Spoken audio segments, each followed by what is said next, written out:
चलते हैं अपनी दूसरी खबर की जानिब। हमसाया मुल्क से खबर है जी। नरेंद्र मोदी सरकार के हाथों भारत की जो तबाही का सिलसिला है वो ज़ोरों शोर से जारी है, और अपने पिछले जो दोनों अदवार हैं उनमें नरेंद्र मोदी भारत के मुंह पर मेरे ख्याल से इंतहा पसंदी की कालक मल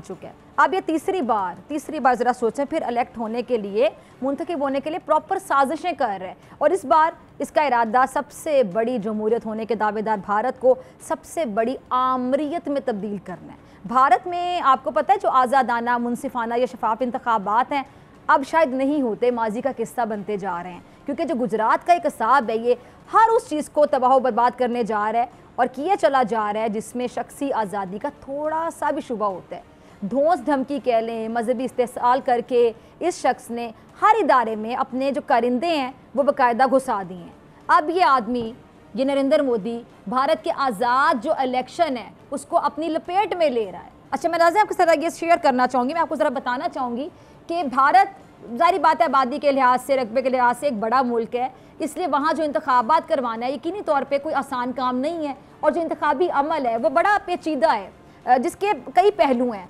लेकिन जो भारतीय इलेक्शन कमीशन है, अब ज़रा गौर से सुनिएगा, भारतीय इलेक्शन कमीशन इस पेचीदा तरीन और मुश्किल तरीन काम को अब तक खुश असलूबी से अंजाम देता आया है, लेकिन मोदी के आने के बाद अब इलेक्शन कमीशन की जो गैर जानिबदारी है वो बाकायदा ख़तरे में। लोगों ने इस हवाले से आवाज़ें उठानी शुरू कर दी हैं, क्योंकि मुस्लिम दुश्मनी आप देख लें, दहशत गर्दी देख लें, इंतहा पसंदी देख लें, दोस्त धमकी देख लें, इसके गन में बाकायदा लिथड़ा हुआ नरेंद्र मोदी अब इलेक्शन कमीशन के पीछे पड़ गया। और इसकी जो काली करतूतें हैं उसका क्या धरा ये है कि वो भारतीय इलेक्शन कमीशन जो अपनी शफाफियत के लिए मशहूर था, लोग तारीफ़ करते थे उसकी, आज़ादाना बाइख्तियार इदारा था, अब लोग उसे मोदी के यार की हैसियत से देखते हैं। अब ये एक ऐसा इदारा बन गया है, समझ लें, जो भारतीय जनता पार्टी जो है उसकी आप कह लें कि ज़ेली तंजीम कहला रहा है। और ये सब किया धरा किसका है? इसी नरेंद्र मोदी का, जिसने चालबाजी से भारतीय इलेक्शन कमीशन को अपने बाकायदा चुंगल में काबू में कर लिया है, और अपने 10 साल दौरे इक़्तिदार में चौकीदार बने चोर, यानी मोदी इलेक्शन कमीशन में अपने मनपसंद अफसरान की तकरीरें करता रहा है। उनकी तकरीरें होती है, उसके मनपसंद होते हैं, चुन चुन कर बाकायदा ऐसे जो मनपसंद हैं, इंतहा पसंद कह लें, उनको भारतीय इलेक्शन कमीशन में लगाया गया जो मोदी की इंतहा पसंदाना जो पॉलिसीज़ हैं उनको सपोर्ट करें, उनकी हामी हों, जो इंसाफ नहीं बल्कि इंतहा पसंदी पर यकीन रखते हों, जिनकी रगों में RSS का फ़लसफ़ा कूट कूट कर भरा हुआ हो। और मोदी की इस हरकत के ख़िलाफ़ भारतीय सुप्रीम कोर्ट का दरवाज़ा भी खटखटाया गया, जिस पर हुआ क्या ज़रा सुने। भारतीय सुप्रीम कोर्ट ने सरबरा समेत इलेक्शन कमीशन के जो 3 कमिश्नर हैं उनकी तकर्री का तरीक़ाकार बदल दिया, और पहले इन आला तरीन ओहदों पर तकर्री जो है इंडिया के सदर वज़ीर आज़म की सिफारिश पर करते थे,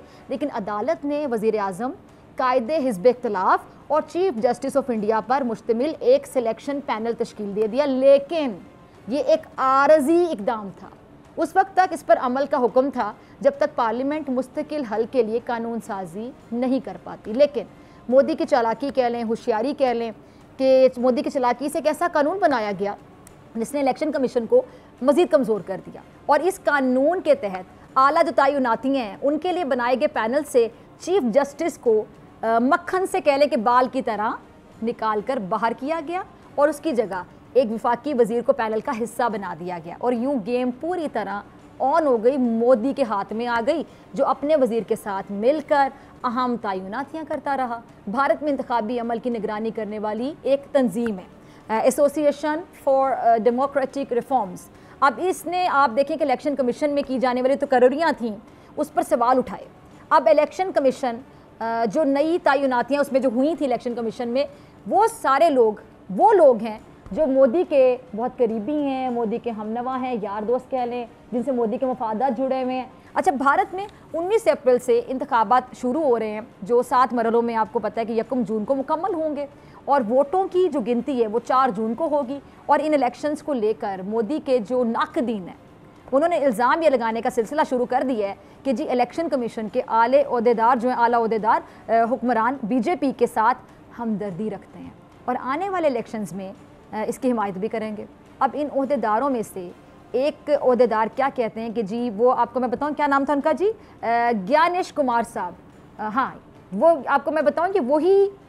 ब्यूरोक्रेट, अगर मेरे को बेशरम ब्यूरोक्रेट तो गलत नहीं होगा, जिसने आपको याद है कश्मीर की खसूसी हैसियत ख़त्म करने में अहम किरदार अदा किया था, वही बेशरम ब्यूरोक्रेट है। और साबिक़ा इंतखाबात में जिन लोगों ने मोदी की लाकानूनियत के खिलाफ आवाज़ उठाई, उनके मोबाइल फ़ोन बाकायदा हैक कर लिए गए, उन्हें एजेंसियों के ज़रिए डराया धमकाया गया, होचे हथकंडों का इस्तेमाल किया गया, उसके ज़रिए इस्तीफ़े देने पर उनको मजबूर किया गया। और ये ऑल इंडिया मजलिस इत्तेहादुल मुस्लिमीन के जो असदुद्दीन ओवैसी साहब हैं वो ये कहते हैं कि मोदी सरकार ने इलेक्शन कमीशन के हवाले से जो नया कानून बनाया है, ये कानून कमीशन की गैर जानिबदारी पर बाकायदा सवालिया निशान लगा देगा। और असदुद्दीन ओवैसी साहब के मुताबिक अगर वोटर्स ये महसूस करने लगें कि ये गैर जानिबदार और न्यूट्रल इदारा नहीं है तो हमारी जमहूरियती कानूनी हैसियत सवाल निशान बन जाती है, बाकायदा सवाल खड़ा हो जाएगा। अच्छा, उन्होंने सवाल से ये भी कहा है कि कानून साजी की जा रही है ताकि एक ऐसा इलेक्शन कमीशन बनाया जाए जो वज़ीर-ए-आज़म मोदी के ज़ेर साया काम करे।